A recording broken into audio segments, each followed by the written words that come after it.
And for today's session, there are two moderators. So I will be the first one. Carl Bryan is the name. I'm the chief Hansard reporter at the Parliament. And the next moderator will be Mrs. Malicia Malcolm Deuce. She's a committee clerk at the Parliament.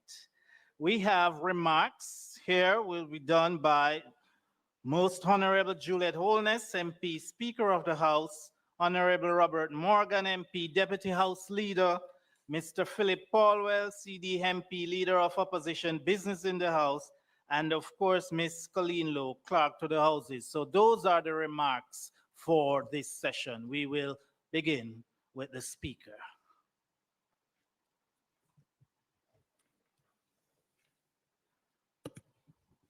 Thank you. Honorable members, Clerk to the Houses, parliamentary staff, members of the media, good morning.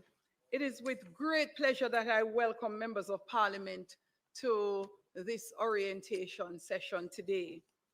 For some, this is familiar ground, and today represents a continuation of your journey in public life and public service. However, for others, it's a new chapter, one that will challenge you and require deep and unwavering commitment to the task. Whether returning or newly elected, each of you have been entrusted, and I must say each of us have been entrusted with a sacred responsibility of representing our constituents and upholding the dignity of the Honorable House. Your role extends beyond debate and legislation. We are all here to protect the interests of the people. We are advocates and decision makers whose work shape the future of the nation. It is our collective duty to honor that trust with integrity and diligence. As Speaker of the House, I remain committed to ensuring that this House functions with fairness, order, and mutual respect. Much has actually been achieved in the previous term, and as we move forward, there's a responsibility to build on the foundation that has already been laid. We will continue the modernization of our operations and continue to expand the use of technology to make proceedings more efficient. It will also assist in ensuring that data and information from our activities and bills and discourse in Parliament is easier to access for the general public, for us as well. It is our intention to continue to strengthen public engagement so that Jamaicans can feel connected to the important work that is being done here. This orientation session is designed to prepare us for the journey ahead. You will hear today how Parliament works, the role of committees, the critical importance of the standing orders, and the support available from our skilled parliamentary staff. I urge you to take full advantage of their knowledge and expertise. Their commitment to excellence, impartiality, and service to the people of Jamaica is indispensable and has always been required for the smooth functioning of this institution. I ask that we all treat them with respect, the respect they richly deserve. Members, the success of Parliament rests not on any one of us, but collectively on all of us. Let us commit ourselves to working together with unity of purpose as we build a Parliament the people of Jamaica can trust and which they can be absolutely proud of. Thank you, members.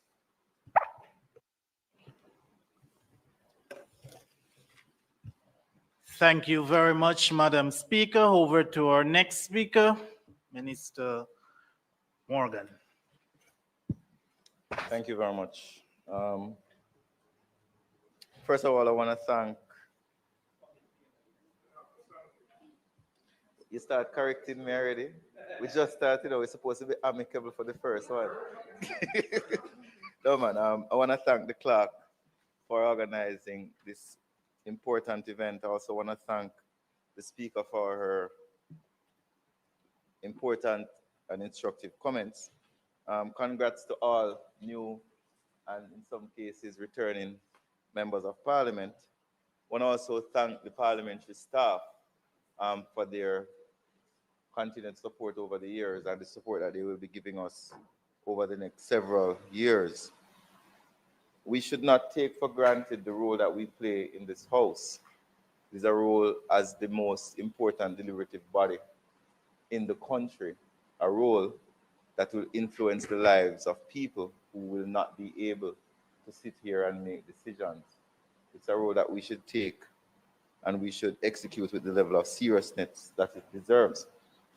Myself, as Deputy Leader of Government Business, pledges to maintain an atmosphere of cooperativeness and collaboration, especially with my colleague on the other side and whoever his deputy may be. There will be opportunities for more collaboration as we did before now. There will also be opportunities for training. There will also be opportunities for working together to make significant improvements in our society. I want to say to all the members that myself, speaking on behalf of the Leader of Government Business, we have an open door policy. Wherever there are challenges, we are willing to listen, because we do not suspect that we're always right about everything. And the good running of the parliament depends on both sides working together as much as possible. So you can expect an open door from me and my House Leader, as well as significant collaboration to ensure the good work in the House. I wish you all well. We're all here as reservoirs of knowledge because we do not know everything, so we must share knowledge that we have garnered over the years. And anyone who wishes to engage, I'm always willing and always able. Thank you very much, my colleagues. Thank you, leadership. Thank you very much.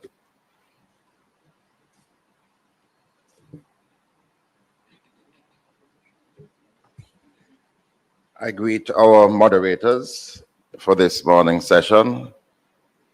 Madam Speaker, even though you're not seated in that capacity today, as we are in committee, I also greet the Deputy Leader of Government Business. Colleagues all, good morning. Good morning. I was shouting across to my colleague, the member from Northeast St. Andrew, reminding him that we are the two oldest ones inside here today. I've served the longest.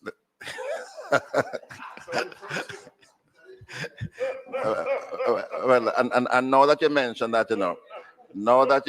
that, I think I was here before him because I served in the Senate 2 years before, so I'm 30 years old today. But I want to start by, as you have done, Madam Speaker, welcome all our new members and members who are returning to this chamber, this honorable chamber. We want to say we're looking forward to a very interesting period. And as the Deputy Leader of Government Business has alluded, perhaps our most important function as elected representatives is what we do inside here. We confuse that sometimes, and we often get a bit dismayed when our constituents see us as everything from birth to death to them. Yes, social worker, but we really are elected to represent them inside here, to pass good laws and to make representations on their behalf so that they can be better served. So with that, I want to urge full attendance at all times. Our speaker has promised to make sure that we start on time, so we should be here on time. And also, very importantly, to engage in active work in the committees, because that is where you can be very effective. People say that they are disinterested in Parliament. Our viewership and listenership is low. So we have to make sure that when people see us here, they see us as being effective, as working on their behalf. We're looking forward to the work that was started last term with the standing orders. The Speaker is committed, and we all are committed to a full review of our standing orders to make them far more relevant to what we do inside here. There are areas that we have started to work on, and we intend to continue that work, especially in the areas relating to private members' motion and questions and answers. So without taking too much of the time today, I want to again welcome everybody, and we're looking forward to a very interesting and dynamic session of this House. Good morning, welcome.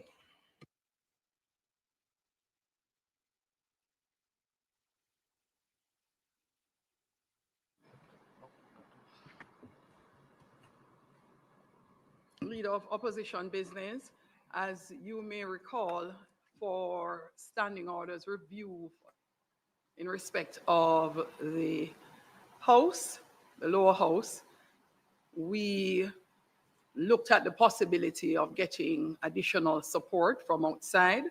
Let me take this opportunity to say pleasantly, we have gotten significant support from the Commonwealth Parliamentary Association, and they have been doing a comparison of all the standing orders across similar Commonwealth countries like ours, Australia, the UK, and are coming back with some recommendations for our standing orders committee. It literally leapfrogged us significantly ahead because we have been able to get significant support in doing research and compilation, so that we are ahead of the game when the Standing Orders Committee meets to do a review. And those standing orders would be world-class in terms of accepting best practice from similar institutions as our parliament and similar jurisdictions as our country, Jamaica. So we look forward to sharing that with the new Standing Orders Committee once it is formed. And I would hope that we will be able to speedily get back to the sitting of the entire House with those updates for a vote from the House on potentially our new standing orders. Thank you.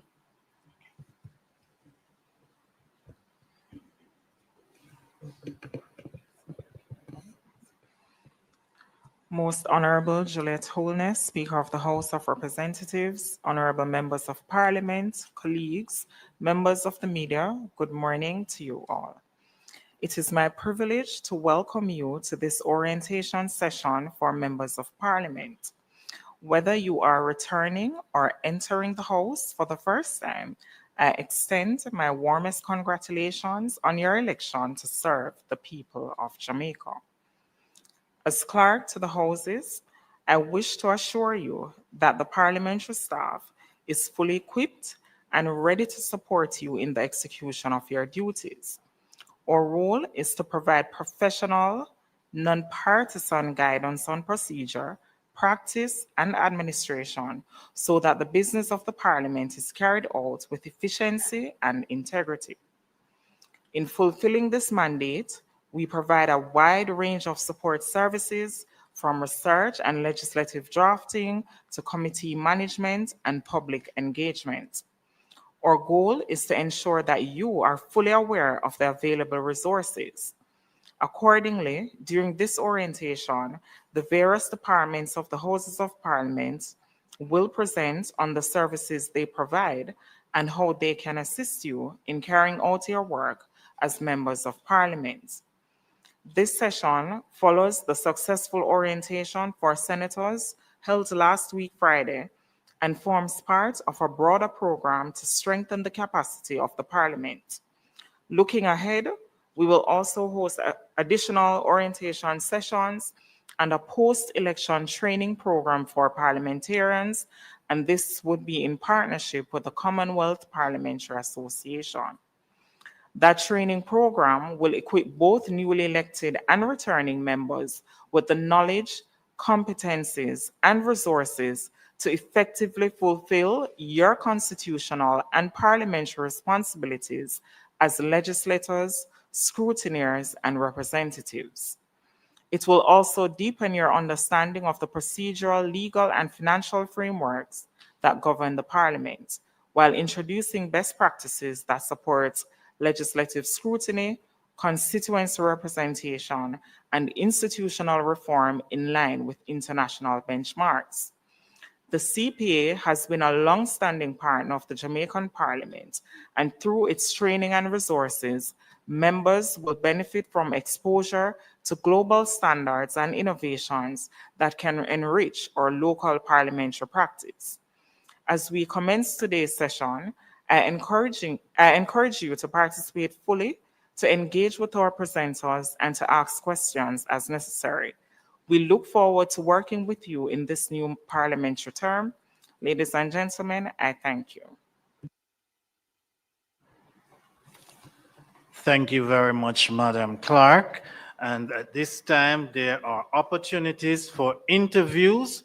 So I guess the different media will be doing their interviews. And also we will be breaking for light refreshments in the members' lounge.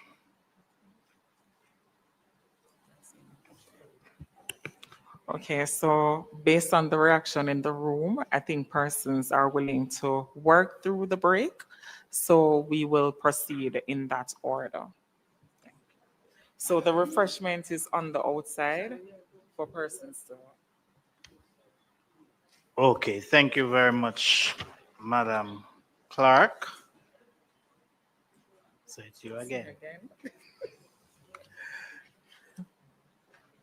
Thank you. So it's my turn again, and I will speak briefly on my role as clerk to the Houses of Parliament, as set out in the standing orders of the Senate and the House of Representatives, and then introduce some key terms and tools that you will encounter regularly during your service. The role of the clerk. The clerk is the principal procedural and administrative officer of both chambers. The standing orders clearly define the clerk's duties, and I will summarize them as one, the clerk must keep the minutes of proceedings of the House and of committees of the whole House and circulate copies where possible the day following each sitting. These minutes must record the names of members attending, all decisions made formally or informally, and be signed by the Speaker. In divisions, the minutes must include the numbers voting for and against the question, along with the names of members so voting. The clerk must prepare and maintain an order book, updated daily, showing all future business, questions, and motions. This must be open to inspection by members. The clerk must prepare, print, and circulate to every member an order paper.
I don't want you come to me with that foolishness, you know.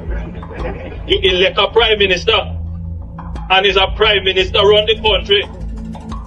It is time we learn to hold our leaders accountable for their actions and stop making excuses for them. Stop making excuses. Otherwise, go elect the people who really run in the country. And I don't want the right start that stupid argument. Hold the people you elect accountable and stop making excuses for them.